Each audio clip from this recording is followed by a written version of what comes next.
It's amazing to think about talking about an encounter. You know, we read in the Bible about this magnificent, mysterious, wonderful God that's the beginning and the end, and yet he encounters us. And if I'm honest, I've been a Christian my whole life, but I didn't necessarily know that God wanted to encounter me. And my experience and my journey from coming to school supernatural ministry and being part of this environment here at Bethel is that I've had so many amazing encounters, but the one that I think to share today is, honestly, it's the first one that I think of. And the reason why I think about it is because it changed everything.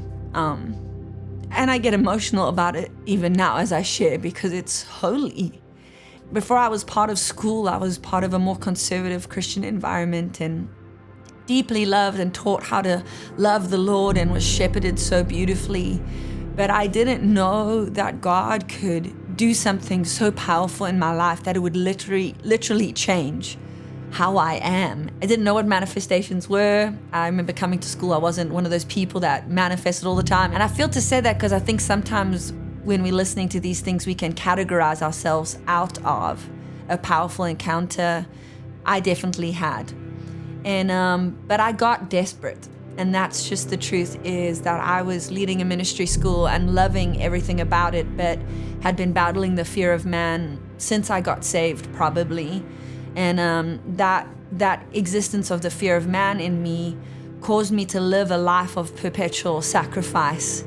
But I wasn't living a life of full obedience. And living in constant sacrifice, I was often operating in my own strength, trying to push through what felt impossible, which was the opinions of people. And the more favor I would get, the more I would speak on stages or in environments, the more the fear would increase. And I'd be afraid before I spoke. Often I'd be afraid during I spoke, and I definitely would be afraid after. And I never felt good enough. I always felt like I was too much or not enough. And in fact, I completely burnt out. I was at the end of my rope. My body was telling me that it was exhausted. And in the middle of this burnout that I had adrenal fatigue, I had viral fatigue, 2 viruses happening, reawoken in my body, mono and shingles at the same time. And in the middle of this, I get called out and given a prophetic word by Michael Koulianos. And he called me out at an Open Heavens conference in 2019 that I had snuck into the back of because I was hungry because I needed something. I needed God, and I had a relationship with God, but I knew something needed to shift. And Michael gave me a word, and he basically said that there's a rumble inside of me, but the fear of man needs to die. And that day I went down and I received something. I think I received a seed. I didn't come off the floor without the fear of man, but I came off the floor knowing that something had happened. And in this process, the Lord had asked me, would I give him the shield of the fear of man? And I asked him in exchange, well, God, will you be my shield? And so for 3 months, every day, I would have this conversation with the Lord. Lord, I give you my shield of the fear of man. God, will you be my shield? And on January 14th of 2020, was like the culmination moment of stewarding this little seed that God had given me. And honestly, I didn't quite know how to steward it. I was just doing the best I could. It's the beauty about God. He's so full of mercy. He's not looking for perfect. He's really just looking for what we have. It was the end of a school day, our second year school supernatural ministry that I was leading at that time. And at the end of a school day, right as we were wrapping up, the power of God hit me. In fact, it was just a day of facing the fear of man over and over again and choosing not to hide behind that shield. And it was a final moment where I felt the Lord ask me to lay hands on someone. And I knew in that moment I needed to be obedient to God. And as I leant forward to lay hands on this person, the raw power of the Holy Spirit hit my body and coursed from the top of my head to the bottom of my feet. And as I stretched my hands out, it shot out of my hands, and the person that I was about to touch started getting radically touched by the power of God. And it didn't stop there. I remember looking over to one of my third year students saying, text my husband, tell him I'm not going to be home right away. And 3 hours later, I remember coming to, and I was being carried around the room by 2 of our male revival group pastors, 2 of my friends. And there's probably about 200 people encountering the Lord on the floor. And I had sweat through all of my clothes because I'd shaken so violently under the power of God.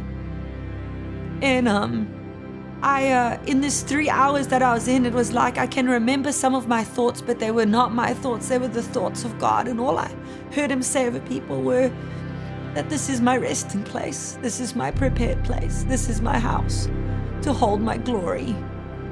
And the beautiful thing is that it didn't end on January 14th, but for 6 weeks, in ebbs and flows, the same power that touched me that evening would be touching me in my sleep, would be touching me in the grocery store, would be touching me in my kitchen.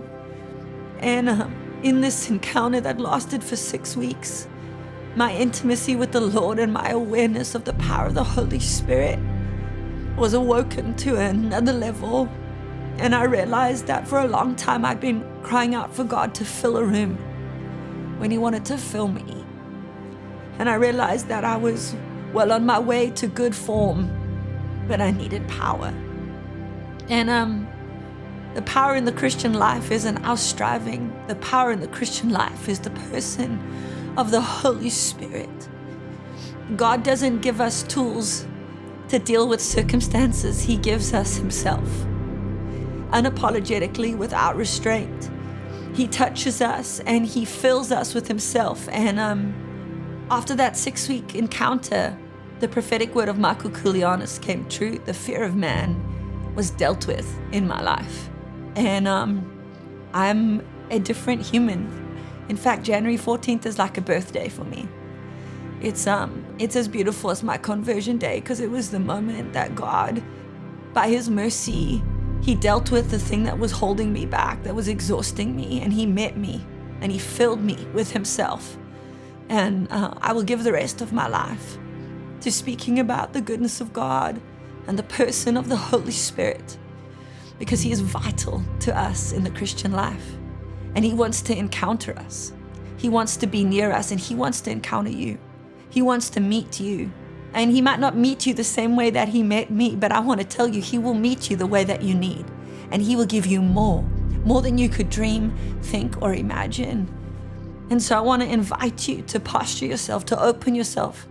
As I had to surrender the shield of the fear of man, maybe there's something you need to surrender. And so as you do, anticipate that at some point, very soon, God is going to meet you and he's going to change everything.